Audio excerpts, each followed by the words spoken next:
जय हिंद साथियों, कैसे हैं आप सभी लोग अच्छे हैं। तो डेली मैं यहाँ पे बिहार प्राथमिक टीचर मतलब बिहार प्राइमरी टीचर के जो भी स्टूडेंट शिक्षकगण इस बार एग्जाम दे रहे हैं उनके लिए आज की जो प्रैक्टिस लेकर आए हैं। ये बहुत महत्वपूर्ण प्रश्नों के साथ है। इसमें प्रीवियस ईयर के प्रश्न को भी शामिल किया गया है और जो इम्पोर्टेंट प्रश्न है उसको भी शामिल किया गया है। तो ज़्यादा टाइम नहीं लेंगे आप लोगों का, और आप लोग को जो भी प्रश्न कराएंगे उसको सही से हम समझाएंगे भी, और जो जो मोस्ट इम्पोर्टेंट फैक्ट होगा जो एग्जाम में आने के लिए है उसको भी मैं साथ ही साथ बताऊंगा। तो आइए स्टार्ट करते हैं। प्रश्न पहला देखिए, प्रश्न पहला कितना सुंदर है और कितना मोस्ट इम्पोर्टेंट है।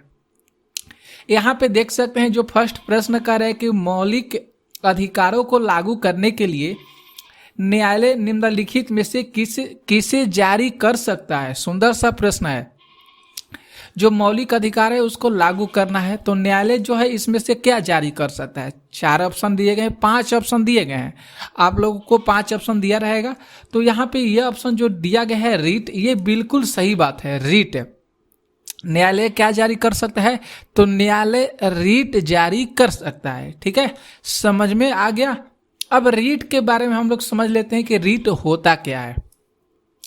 तो रीट जो है ये सर्वोच्च न्यायालय या उच्च न्यायालयों के लिए लिखित आदेश है। रीट क्या है कोई भी पूछेगा तो आप लोग बता दीजिएगा कि सर्वोच्च न्यायालय और उच्च न्यायालय के लिए लिखित आदेश होता है रीट, जो भारतीय नागरिकों को उनके मौलिक अधिकारों के उल्लंघन के खिलाफ संवैधानिक उपचार का आदेश देता है। मौलिक अधिकारों के उल्लंघन के खिलाफ संवैधानिक उपचारों का आदेश देता है। क्या देता है, तो रीट देता है। समझ में आ गया। ठीक है, अब देखिए यहाँ पे कुछ आप लोगों को बता देते हैं। भारतीय संविधान में अनुच्छेद 32 संवैधानिक उपचारों से संबंधित है। याद रखना होगा, जो अनुच्छेद 32 है ये संवैधानिक उपचारों से संबंधित है। जो एक भारतीय नागरिक अपने मौलिक अधिकार के उल्लंघन के खिलाफ भारत के सर्वोच्च न्यायालय और उच्च न्यायालयों से मांग कर सकता है। तो यह चीज आप लोग को समझ में आ गया। आर्टिकल 32 आप लोगों के दिमाग में होना चाहिए। आर्टिकल 32 जो है ये संवैधानिक उपचारों से संबंधित है। अब आप लोग को ध्यान में रखना होगा कि भारत में जो रीट है ये कितने प्रकार के होते हैं। भारत में जो रीट है ये कितने प्रकार के होते हैं, तो आप लोगों को ध्यान में रखना होगा। भारत में रीट 5 प्रकार के होते हैं। कितने प्रकार के, 5 प्रकार के होते हैं। बंदी प्रत्यक्षीकरण, परमा आदेश, निषेध, सर्टिओरारी और कोको वारंटो। ये याद रखिएगा, ये 5 प्रकार के रीट हैं। इसे आप लोग ध्यान में रखिएगा, प्रश्न यहां से बन सकते हैं। समझ में आ गया। आगे बढ़ते हैं प्रश्न 2 पे। यहाँ पे जो 2 प्रश्न देखिए, कह रहे कि बिहार उद्योग विभाग द्वारा जारी औद्योगिक विकास रैंकिंग 2022 में किस जिले ने सर्वोच्च स्थान प्राप्त किया है। तो वह कौन सा जिला है बिहार का, तो सिवान जिला हो जाएगा। सिवान जिला जो है ये औद्योगिक विकास रैंकिंग 2022 में ये सबसे जिला जो है सिवान, ये सर्वोच्च स्थान प्राप्त किया है उद्योग विभाग द्वारा जारी रिपोर्ट में। ओके, समझ में आ गया। आगे देखिए प्रश्न, और आप लोगों से निवेदन है कि आप लोग इस वीडियो को जितना हो सकेगा शेयर भी जरूर कर दीजिएगा, आप लोगों के पास जो भी ग्रुप होंगे। तीसरा प्रश्न करेगी कृतिराज सिंह जो है ये किस खेल से संबंधित है।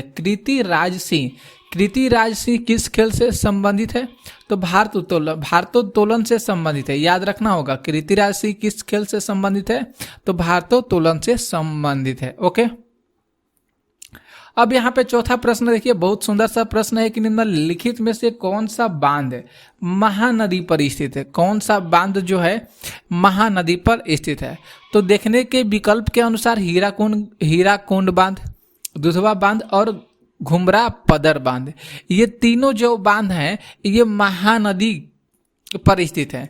तो यहाँ पे ये ऑप्शन सही हो रहा है, उपयुक्त में से एक से अधिक।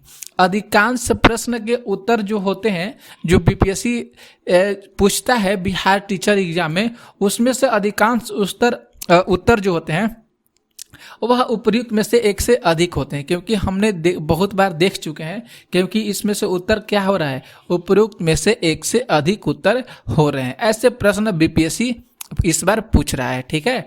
तो यहाँ पे ये चीज याद रखना होगा। थोड़ा सा हम आप लोग को बता देते हैं हीराकुंड बांध के बारे में। यह सबलपुर जिले में स्थित 15 किलोमीटर की दूरी पर स्थित है। हीराकुंड बांध जो परियोजना है, यह स्वतंत्र भारत की पहली नदी घाटी परियोजना है। यह स्वतंत्र भारत की पहली नदी घाटी परियोजना कौन सी हो जाएगी, तो हीराकुंड बांध हो जाएगा। ओके, हीराकुंड जो बांध है ये विश्व का सबसे लंबा बांध है। हीराकुंड बांध जो है ये विश्व का सबसे लंबा बांध है। ये 26 किलोमीटर तक फैला है। कितने किलोमीटर तक, 26 किलोमीटर तक फैला है, जो स्वतंत्र भारत की सुदृढ़ और अपराजय तकनीकी उपलब्ध के लिए विशाल प्रदर्शन के रूप में गर्व से ये क्या है, हीराकुंड बांध खड़ा है। तो इसे ध्यान में रखना होगा। अब यहाँ पे दुधवा बांध की बात करेंगे। दुधवा बांध जो है ये भारत के छत्तीसगढ़ के धमतरी जिले में स्थित है। याद रखना होगा, दुधवा बांध भारत में छत्तीसगढ़ के धमतरी जिले में स्थित है। इस बांध का निर्माण जो है 1953 के प्रारंभ में हुआ था और 1964 में इसे समाप्त कर लिया गया था। मतलब इसको बनाने में कितना दिन लग गया था, तो आप लोग को याद हो जाएगा। तो कितना, तो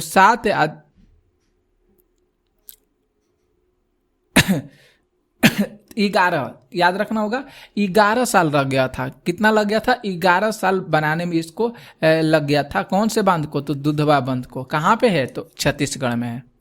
यह महानदी पर सिहवा से 21 किलोमीटर और कांकर से 29 किलोमीटर की दूरी पर यह दुधवा गांव में बनाया गया है। कितना किलोमीटर, 21 किलोमीटर और कांकर से 29 किलोमीटर की दूरी पर यह दुधवा गांव में बनाया गया। कौन से बांध को, तो दुधवा बांध को।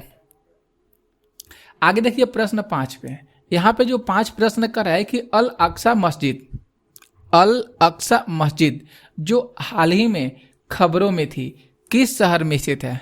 अल अक्सा मस्जिद जो है जेरूसलम में स्थित है। याद रखना होगा, अल अक्सा मस्जिद जो हाल ही में खबरों में थी, यह किस शहर में स्थित है, तो जेरूसलम में स्थित है। 6 देखिए प्रश्न। 6 प्रश्न करें कि निम्नलिखित में से कौन सा देश नाटो का सदस्य नहीं है। निम्नलिखित में से कौन सा देश जो है नाटो का सदस्य नहीं है। तो देखेंगे तो यहाँ पे ये ऑप्शन सही होगा, उपयुक्त में से एक से अधिक। यहाँ पे नाटो का सदस्य है कि नहीं है, सदस्य है पूछा गया, नहीं तो नहीं पूछा गया, सदस्य है। तो बेल्जियम भी हो जाएगा, कनाडा भी हो जाएगा और डेनमार्क भी हो जाएगा। ये नाटो के सदस्य हैं। नाटो के सदस्य हैं कौन कौन सा, बेल्जियम, कनाडा और डेनमार्क। तो यहाँ पे राइट आंसर उपयुक्त में से एक से अधिक हो रहा है। अब आप लोग नाटो के बारे में समझ लीजिए। नाटो क्या है, इसका मुख्यालय ब्रुसेल्स बेल्जियम में हो जाएगा।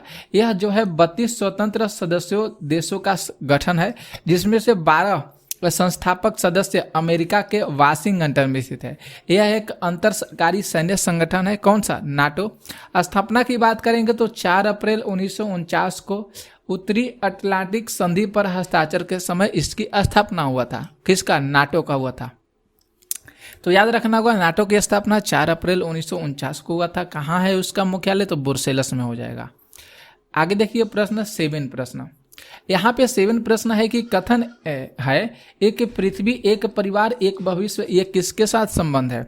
एक पृथ्वी एक परिवार एक भविष्य, यह किसके साथ संबंध है। सुंदर सा प्रश्न है। तो ये जो हो जाएगा G20 के साथ संबंध है। किसके साथ संबंध है, तो G20 के साथ संबंध है। 8 प्रश्न कर रहा है कि क्वेडा यहाँ पे है, ये इसका संबंध निम्नलिखित में से कौन सा कथन सही है। बहुत सुंदर सा प्रश्न है। तो हम लोग यहाँ पे ये इस ऑप्शन को सही करेंगे, उपयुक्त में से एक से अधिक। जो क्वेडा है ये 4 देशों जैसे भारत, अमेरिका, जापान और ऑस्ट्रेलिया का एक रणनीतिक मंच है। इसकी उत्पत्ति 2004 में हुई। इसका उद्देश्य जो है इन 4 देशों के बीच समुद्री सहयोग को बढ़ाना था। इसका उद्देश्य क्या है क्वेडा का, कि 4 देशों के बीच समुद्री सहयोग को बढ़ाना था। ठीक है, तो यहाँ पे उपयुक्त में से एक से अधिक सही हो रहा है। अब देखिए क्वेडा के बारे में देख लीजिए। यहाँ पे जो क्वाड्रिलेटरल सिक्योरिटी डायलॉग, ये इसका फुल फॉर्म होता है। जो क्वाड है ये ऑस्ट्रेलिया, भारत, जापान और संयुक्त राज्य अमेरिका के बीच कूटनीतिक साझेदारी है जो एक खुले, स्थिर और समृद्ध है। हिंद प्रशांत क्षेत्र का समर्थन के प्रतिबद्ध है जो समावेशी और लचीला है। तो क्वाड जो हो जाएगा ये समावेशी और लचीला है, याद रखना होगा, क्वाड, क्वेड नहीं क्वाड हो जाएगा। ठीक है, आगे देखेंगे प्रश्न 9 जो है। 9 जो प्रश्न कर है कि कौटिल्य किस स्थान में से राजनीतिक विज्ञान और अर्थशास्त्र के प्रधान अध्यापक थे। कौटिल्य जो थे किस स्थान में राजनीतिक विज्ञान और अर्थशास्त्र के प्रधान अध्यापक थे, तो तक्षशिला याद करना होगा। किस स्थान के, तो तक्षशिला याद रखना होगा। कौटिल्य जो थे ये तक्षशिला विश्वविद्यालय में राजनीतिक विज्ञान और अर्थशास्त्र के प्रोफेसर थे। चाणक्य के नाम से भी जाने जाने वाले एक प्राचीन भारतीय शिक्षक, दार्शनिक, अर्थशास्त्री, न्यायविद और शाही सलाहकार थे। कौन? कौटिल्य। वह प्राचीन भारतीय राजनीतिक और आर्थिक ग्रंथ और अर्थशास्त्र के लेखक हैं, कौटिल्य। समझ में आ गया।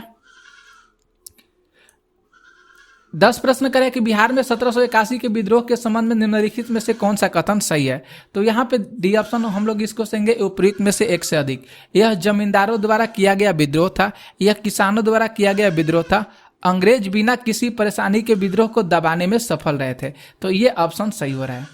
तो आप लोग ध्यान रखिएगा, जो बिहार में 1781 का विद्रोह हुआ था वह भारतीय राज्य बिहार में ब्रिटिश ईस्ट इंडिया कंपनी के विरुद्ध कुछ जमींदारों और सरदारों द्वारा किया गया विद्रोह था। ठीक है, तो इसे ध्यान में आप लोग अच्छे तरीका से पढ़ लीजिएगा। 11 प्रश्न है कि सतलुज और काली नदी के बीच हिमालय के भाग को निम्नलिखित में से किस नाम से जाना जाता है। तो कुमाऊं हिमालय के नाम से जाना जाता है। किस नाम से? कुमाऊं हिमालय से। कुमाऊं हिमालय जो है उत्तराखंड में स्थित है। यह सतलुज में काली नदी तक फैला हुआ है और यह हिमालय जो है कुमाऊं हिमालय लघु हिमालय के मसूरी और नागा टी पर्वतमाला द्वारा दर्शाया गया है। इस क्षेत्र में शिवालिका नदी गंगा और यमुना नदियों के बीच मसूरी पर्वतमाला में दक्षिण तक बहती है। तो इस चीज़ को आप लोग ध्यान में रखिएगा। मिलते हैं नेक्स्ट वीडियो में, तब तक के लिए जय हिंद, जय भारत।